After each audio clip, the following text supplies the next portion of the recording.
अबीर गुलाल उधळीत रंग, नाथा घरी नाचे माझा सखा पांडुरंग, नाथा घरी नाचे माझा सखा पांडुरंग। एकादशीच्या व्रताचा महिमा काय वर्णावा? 15 दिवसातून एक दिवस संपूर्ण उपवास केल्यामुळे तो शरीराच्या सर्व दोषांना जाळून टाकतो आणि 14 दिवसांमध्ये आहाराचा जो रस बनतो त्याचं ओजामध्ये रूपांतर होतं। म्हणूनच एकादशीच्या उपवासाचा महिमा अगदी खास आहे, वर्णावा तेवढा अगदी कमीच आहे।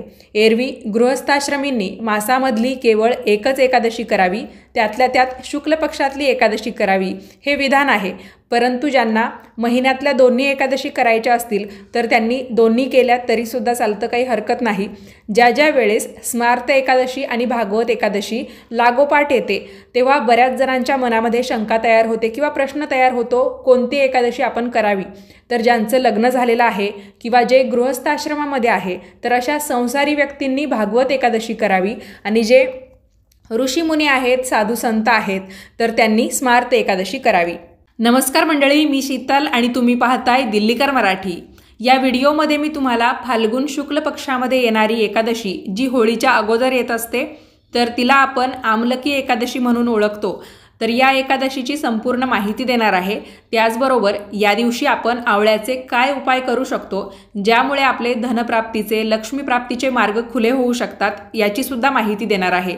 बऱ्याच अडचणींवर हा आवळ्याचा उपाय अतिशय उपयोगी ठरतो, तर संपूर्ण माहिती जाणून घेण्यासाठी व्हिडिओ पूर्ण पाहावा, म्हणजे योग्य ती माहिती तुमच्यापर्यंत पोहोचते, तुमच्या मनामध्ये कोणत्याही प्रकारच्या शंका राहत नाही। या व्यतिरिक्त तुम्हाला अजून काही विचारायचं असेल तर तेही विचारू शकता। त्याचबरोबर कमेंट्समध्ये लिहा जय श्रीहरी। चला तर मग व्हिडिओला सुरुवात करते। पद्मपुराणामध्ये एकादशीचं वर्णन खूप छान पद्धतीने केलेलं आहे आणि एकादशी व्रताचे लाभसुद्धा अगदी सुंदर पद्धतीने सांगितलेले आहे। त्यासंबंधीचा एक श्लोक ऐकूया आणि पुढे जाऊया। स्वर्गमोक्षप्रदा हेषा शरीरारोग्यदायिनी, सुकलत्रप्रदा हेषा जीवत्पुत्रप्रदायिनी, न गंगा न गया भूपन काशी न च पुष्करम, न चापी वैष्णवम क्षेत्र तुल्य हरिदिनेन च। म्हणजेच काय, हा श्लोक असं सांगतो, एकादशी ही स्वर्ग, मोक्ष, आरोग्य, चांगली भार्या आणि चांगला पुत्र देणारी आहे। गंगा, गया, काशी, पुष्कर, वैष्णव क्षेत्र यापैकी कोणालाही एकादशीची बरोबरी करता येणार नाही। म्हणूनच एकादशीला हरींचा दिन अर्थात विष्णूंचा दिवस असं संबोधलं जातं। आता आमलकी एकादशीबद्दल अगदी सविस्तर माहिती जाणून घेऊया। तुम्ही या शब्दाचा उच्चार आमलकी किंवा आमलकी असा केला तरी सुद्धा चालेल। मी तर आजपर्यंत आमलकी म्हणजे मला जो सोपा वाटतो तर त्या पद्धतीने करत आलेली आहे। दोन्ही पद्धतीने केला तरी पण अर्थ एकसारखाच आहे, काही हरकत नाही। तर मंडळी, दरवर्षी होळीच्या अगोदर जी एकादशी येते तिला आमलकी एकादशी असं म्हटलं जातं आणि मराठी महिन्यांचा विचार केला तर फाल्गुन महिन्याच्या शुक्ल पक्षातली एकादशी ही आमलकी एकादशी म्हणून ओळखली जाते।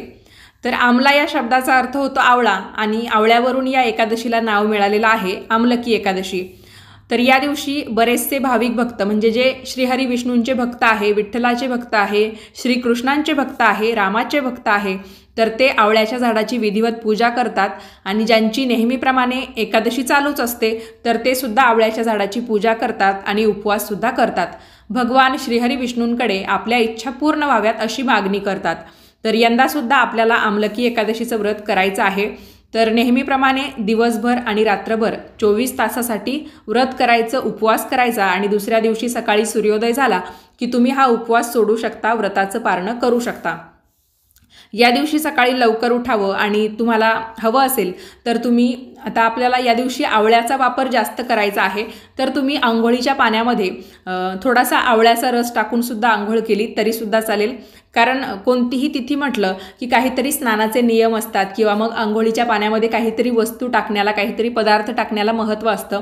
तर या दिवशी आपल्याला आवळ्याचा वापर जास्तीत जास्त करायचा असतो आणि तुम्हाला माहिती आहे आवळा किती आरोग्यदायी आहे। तर या दिवशी तुम्ही आवळ्याच्या रसाने म्हणजेच आवळ्याचा रस थोडा तुमच्या आंघोळीच्या पाण्यामध्ये टाकून आंघोळ केली तरीसुद्धा कुठे बिघडणार नाही।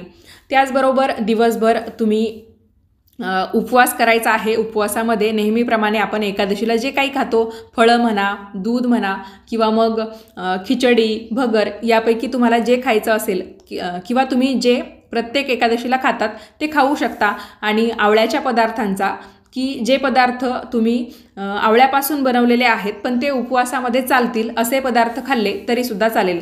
ज्यांना फक्त फळाहार करायचा आहे त्यांनी तो केला तरीसुद्धा चालेल, पण आवळ्याचं फळ तुम्हाला मिळालं तर त्याचाही समावेश तुम्ही तुमच्या आहारामध्ये करू शकता.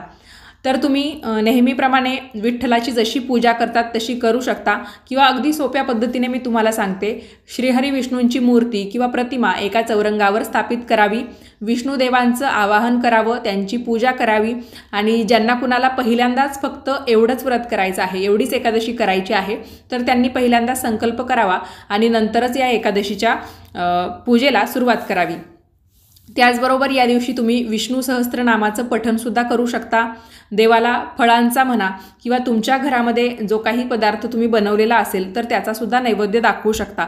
बरेच जण काय करतात, आपल्याला उपवास आहे म्हणजे देवालासुद्धा उपवास आहे, तर जेव्हा जेव्हा उपवास असतो तेव्हा आपण उपवासामध्ये जे काही खातो तर तोच नैवेद्य देवाला दाखवतात. आता तुम्हाला याचा मी अर्थ सांगते. तुम्हाला भलेही तुम्ही खिचडी खातायत, तुम्ही खिचडीचा नैवेद्य दाखवला, किंवा तुम्ही फळं खातायत देवाला फळांचा नैवेद्य दाखवला, हरकत नाही, पण असा गैरसमज करू नका की आपल्याला उपवास आहे म्हणजे देवालाही उपवास आहे. लक्षात ठेवा, आपण देवासाठी किंवा देवाचा आशीर्वाद मिळवण्यासाठी हे व्रत करतो, देवाला उपवास नसतो, हे लक्षात ठेवा. त्यामुळे तुम्हाला जरी उपवास असला, त्यामुळे तुमच्या घरामध्ये जो काही पदार्थ बनवलेला आहे त्या भाजीपोळीचा नैवेद्य जरी तुम्ही देवाला दाखवला, किंवा काहीतरी गोडधोड पदार्थ जे उपवासाला चालत नाही त्याचा नैवेद्य दाखवला तरीसुद्धा चालेल. बऱ्याच जणांचा हा गैरसमज आहे, म्हणून मी तुम्हाला इथे तो क्लिअर केलेला आहे. त्याचबरोबर तुम्हाला या दिवशी भगवद्गीतेमधला 15वा अध्याय जो आहे तो वाचणं शक्य झालं तर तोही तुम्ही वाचू शकता. आणि एकादशीच्या दिवशी हे लक्षात ठेवायचं की दरवेळा कसं आपण सकाळी उठल्यावर पहिल्यांदा आंघोळ करतो, सूर्यदेवांना अर्घ्य देतो, तुळशीची पूजा करतो आणि नंतर आपण देवपूजा करायला बसतो. पण जेव्हा जेव्हा एकादशी असेल तेव्हा मात्र भलेही तुम्ही सूर्याला अगोदर अर्घ्य दिलं, त्यानंतर तुमची एकादशीची जी काही पूजा आहे ती तुम्ही करा, आणि ती पूजा झाल्यावर तुम्ही तुळशीची पूजा करायची आहे. म्हणजेच काय, तुम्हाला पहिल्यांदा जे महत्त्व आहे ते श्रीहरी विष्णूंच्या पूजेला द्यायचं आहे आणि नंतरच तुळशीची पूजा करायची आहे. तर स्पर्श न करता आपण तुळशीची पूजा करायची दुरूनच, आणि तिच्या मुळाशी पाण्याऐवजी थोडंसं आपल्याला धारभर दूध ओतायचं आहे. हवं तर तुम्ही दुधामध्ये थोडीशी हळद मिक्स केली तरीसुद्धा चालेल, पण या दिवशी तुळशीला आपला स्पर्श होता कामा नये, कारण तिचंसुद्धा एकादशीचं व्रत असतं. मंडळी, एकादशी म्हणजे पुण्याची प्राप्ती करून घेण्याचा दिवस, भगवान श्रीहरी विष्णूंचा हरिदिन आपण याला म्हणतो. तर या दिवशी तुम्ही गोरगरीब लोकांना अन्नदान करू शकता. खास करून तुम्ही केळी हे फळ त्यांना दान केलं तर साक्षात भगवान श्रीहरी विष्णू तुमच्या समोर आहेत, ते तुम्हाला भरभरून आशीर्वाद देत आहेत असा अनुभव तुम्हाला मिळाल्या वाचून राहत नाही. आणि अन्नदानसुद्धा अशाच व्यक्तींना करायचं की जे लोक खरंच अन्न पाण्यासाठी वनवन भटकतात किंवा खूप तडफड करतात. आपल्याला 2 वेळचं अन्न अगदी सहज मिळतं, किंवा उरलं तर आपण सहज कचऱ्यामध्ये ते टाकून देतो. पण या दिवशी तुम्ही नक्कीच गोरगरीब ज्या व्यक्ती आहेत त्यांना थोड्या प्रमाणात का होईना अन्नदान करायला विसरू नका. आणि तुमच्या पदरामध्ये थोडंसं पुण्य नक्कीच पाडून घ्या, कारण हे पुण्य तुम्हाला कुठे कामात येईल हे तुम्हाला सुद्धा सांगता येणार नाही. तुम्हाला याचा अनुभव आल्याशिवाय राहणार नाही. दुसऱ्या दिवशी म्हणजे द्वादशीच्या दिवशी तुम्हाला हा उपवास सोडायचा आहे. सूर्योदय झाल्यानंतर तुम्ही हा उपवास सोडायचा, खूप जास्त वेळही करायचा नाही. म्हणजेच काय, एकादशी टांगून धरायची नाही. तिचं जे पारण आहे ते अगदी योग्य वेळेत झालं पाहिजे. म्हणजे सकाळी जेव्हा सूर्य उगवला की थोड्या वेळात तुम्ही एकादशीचा उपवास सोडायचा आहे. आणि तुम्हाला बऱ्याच वेळा असं वाटतं की एकादशीचा जो उपवास आहे तो कोणता पदार्थ खाऊन सोडावा. शक्यतो आपण सत्यनारायणाला जो काही प्रसाद बनवतो, शिरा, किंवा तसा बनवता आला नाही तर तुम्ही अगदी साध्या पद्धतीने शिरा तुमच्या आहारामध्ये या दिवशी बनवू शकता, आणि त्याचा घास पहिल्यांदा खायचा आणि नंतर तुम्ही जो काही स्वयंपाक केलेला आहे तर तो खाऊन तुमचा उपवास सोडू शकता. फक्त लक्षात हे ठेवायचं की तुमच्या ताटामध्ये तुम्ही एकदा जे घेतलेलं आहे, कोणताही उपवास जेव्हा तुम्ही सोडतात तेव्हा तुमच्या ताटामध्ये तुम्ही जेवढं अन्न घेतलेलं आहे तेवढंच तुम्हाला खायचं असतं, पुन्हा पुन्हा घ्यायचं नाही. व्रताच्या वेळा हा नियम नेहमी लक्षात ठेवायचा. आणि दुसरी गोष्ट म्हणजे उपवास सोडताना उठायचं नाही. तर तुम्हाला जेवढं काही लागतं, की तुम्हाला माहिती आहे तुम्हाला आता किती भूक लागलेली आहे, त्यानुसार तुम्ही तुमच्या ताटामध्ये वाढून घ्या, पुन्हा पुन्हा घेऊ नका. आणि ज्यांना म्हणजे समजा काहीतरी दुसरी भाजी बनवलेली आहे, तुमच्या मागे खूप धावपळसुद्धा आहे आणि तुम्हाला एवढं शिरा वगैरे किंवा सकाळी सकाळी एवढा वेळ नाही आहे, तर तुम्ही उपवास सोडण्यापूर्वी थोडीशी सुंठ आणि साखर खा. तसंही आलं किंवा सुंठ उपवासामध्ये चालत नाही, त्यामुळे सुंठ साखर पहिल्यांदा खा आणि तुम्ही जी काही भाजीपोळी किंवा जो काही पदार्थ बनवलेला आहे तुमच्या जेवणामध्ये तो खाऊन तुमचा उपवास तुम्ही सोडू शकता. आमलकी एकादशीची तुम्हाला थोडक्यात कथा सांगते. ज्या दिवशी तुम्ही हा उपवास करणार आहात, व्रत करणार आहात, त्या दिवशी आठवणीने तुम्ही हा कथेचा एवढा भाग नक्की ऐकायला विसरू नका. तर एक दिवस महाराज युधिष्ठिरांनी भगवान श्रीकृष्णांना फाल्गुन महिन्यातील शुक्ल पक्षाच्या एकादशीचं महत्त्व विचारलं. तेव्हा भगवान श्रीकृष्ण म्हणाले, या एकादशीला आमलकी एकादशी म्हणतात आणि याची कथा अशी आहे.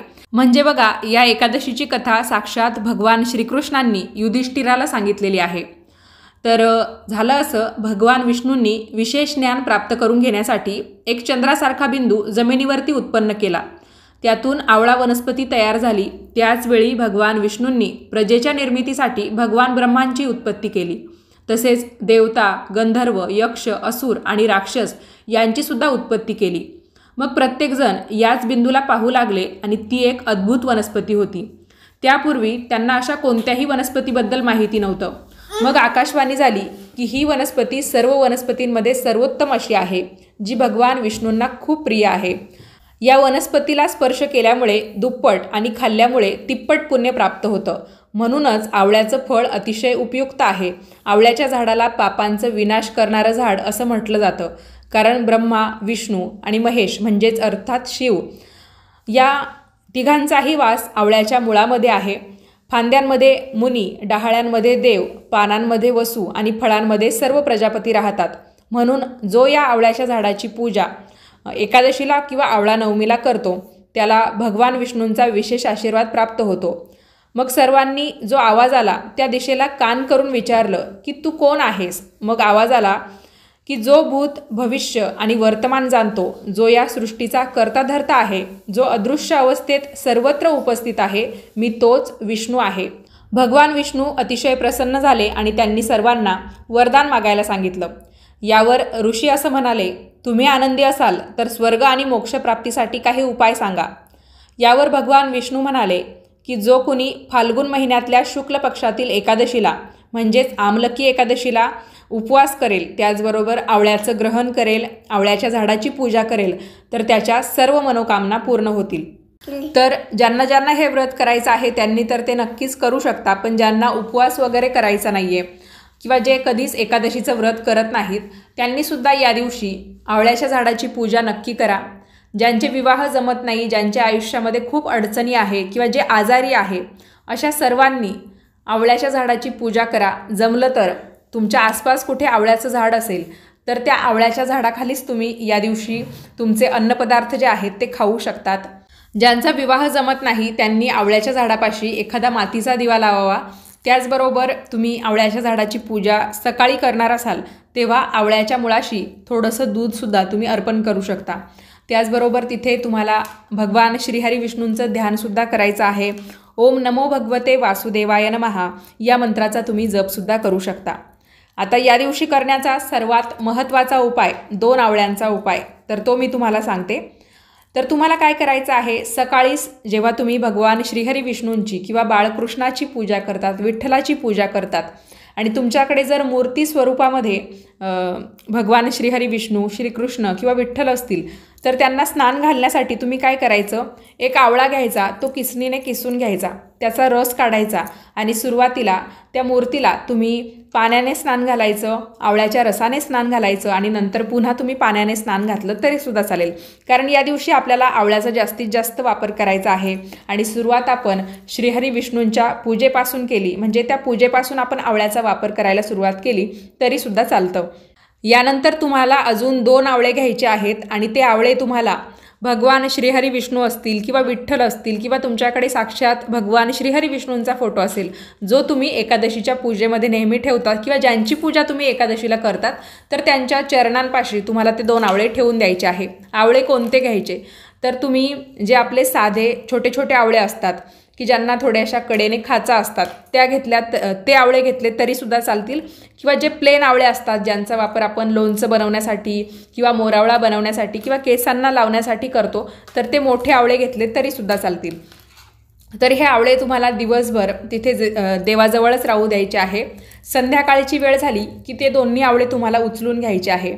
आता ज्यांनी अगदी छोटे छोटे बारीक आवळे ठेवले असतील की ज्यांना कडेने खाचा असतात, तर ते आवळे घेतले असतील तर तुम्हाला काय करायचं आहे, 2 मातीच्या पंत्या घ्यायच्या, त्यामध्ये तुम्हाला तूप टाकायचं आहे. जर तुमच्याकडे गाईचं तूप असेल तर उत्तम, नसेल समजा म्हशीचं असेल किंवा वनस्पती तूप असेल तर त्या तुपामध्ये तुम्हाला थोडीशी हळदसुद्धा मिक्स करायची आहे. आणि त्या पंत्यांमध्ये तुम्हाला फुलवाती लावायचे आहे. त्याचबरोबर हे छोटे छोटे जे 2 आवळे आहेत ते सुद्धा ठेवून द्यायचे आहे. आणि ते दिवे तुम्हाला प्रज्वलित करायचे आहे. एक दिवा तुमच्या मुख्य दाराशी ठेवा आणि दुसरा दिवा तुमच्या तुळशीजवळ ठेवा आणि तिथेच तुम्ही भगवान श्रीहरी विष्णूंचं नामस्मरण करायला विसरू नका. जणू काही संध्याकाळच्या वेळा आपण जे काही दिवे लावत असतो तेव्हा आपण भगवान श्रीहरी विष्णू यांना आपल्या घरी बोलवतोय. आणि जिथे श्रीहरी विष्णू तिथे माता लक्ष्मी तर असतेच, आणि तुळशीजवळसुद्धा माता लक्ष्मीचाच वास असतो. माता लक्ष्मीचंच एक रूप म्हणून आपण तुळशीकडे बघतो. आणि जी विष्णूंना प्रिया आहे म्हणून जिला आपण हरिप्रिया, विष्णुप्रिया, वृंदा या नावांनी ओळखतो. त्यामुळे हे दोन्ही दिवे, म्हणजे एक दिवा असेल तुमच्या मुख्य दरवाजापाशी, भलेही डाव्या साईडला ठेवा, उजव्या साईडला ठेवा, पण एक साईडला तो दिवा ठेवून द्या आणि दुसरा ठेवा तुमच्या तुळशीजवळ. ज्यांच्याकडे मोठे आवळे असतील तर त्यांनी काय करायचं, त्यांना पंत्या वगैरे घेण्याची गरज नाही आहे, तर त्यांनी ते 2 जे आवळे असतील तर ते वरून थोडेसे कोरून घ्यायचे आणि तो भाग काढून टाकायचा. तर तो तुम्ही एखाद्या झाडाच्या मुळाशी ठेवून द्या आणि ते आवळे तुम्ही वरून थोडेसे चमच्याने किंवा सुरीने कोरले तर एक खोलगा तयार होईल. आणि या खोलग्यामध्ये तुम्हाला तुपात भिजवलेल्या वाती ठेवायच्या आहेत, त्या प्रज्वलित करायच्या आहे. हे झाले आपले आवळ्याचे दिवे. आवळ्याचं दीपदान आपल्याला या आमलकी एकादशीला करायचं असतं. तर एक दिवा मुख्य दरवाजापाशी आणि एक दिवा तुळशीपाशी. आणि भगवान श्रीहरी विष्णूंचं आठवणीने नामस्मरण करायला विसरू नका. खूप सोपा मंत्र आहे, ओम नमो भगवते वासुदेवाय नमः. तर एवढाच मंत्र जप करायचा, तुमच्या मनातली इच्छा सांगायची, नमस्कार करायचा आणि तुमच्या रोजच्या कामाला लागून जायचं. आवळ्याच्या दीपदानाचं महत्त्व इतकं आहे की आवळ्यामध्ये तर मी तुम्हाला सांगितलं भगवान श्रीहरी विष्णूंचा वास आहे आणि माता लक्ष्मी जिथे तिथेच भगवान श्रीहरी विष्णू, म्हणजे हे जे पती पत्नी आहेत ते दोघंही नेहमी एकमेकांच्या सोबतच असतात. जसं आपलंही पती पत्नींचं काम म्हणजे कोणतीही गोष्ट एकमेकांवाचून होऊ शकत नाही, त्याच पद्धतीने हे जे काही लक्ष्मीनारायण आहे त्यांचंही तसंच आहे.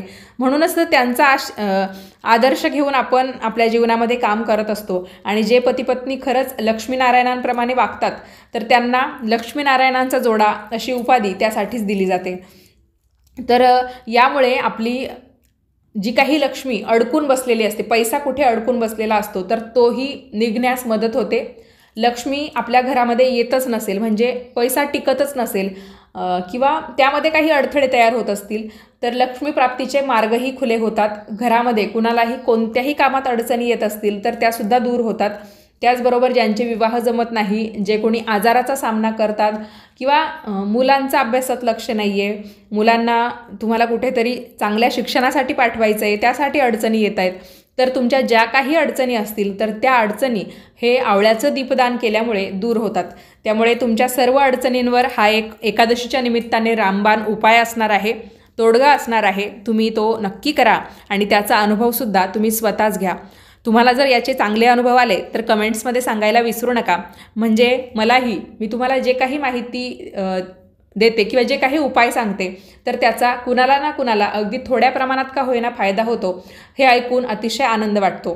आणि वाती जळून गेल्यानंतर जे काही आवळे शिल्लक राहतील किंवा ज्यांनी पंतीमध्येच छोटे छोटे आवळे ठेवले होते ते आवळे राहतील तर ते आवळे तुम्हाला तुळशीच्या मातीमध्ये पुरून द्यायचे आहेत. चला तर मग भेटूया पुढच्याच नवीन व्हिडिओमध्ये. तोपर्यंत सर्वांनी काळजी घ्या आणि असेच छान छान नवनवीन माहितीचे व्हिडिओ ऐकण्यासाठी तसेच पाहण्यासाठी आजच दिल्लीकर मराठी या यूट्यूब चॅनलला सबस्क्राईब करा. धन्यवाद.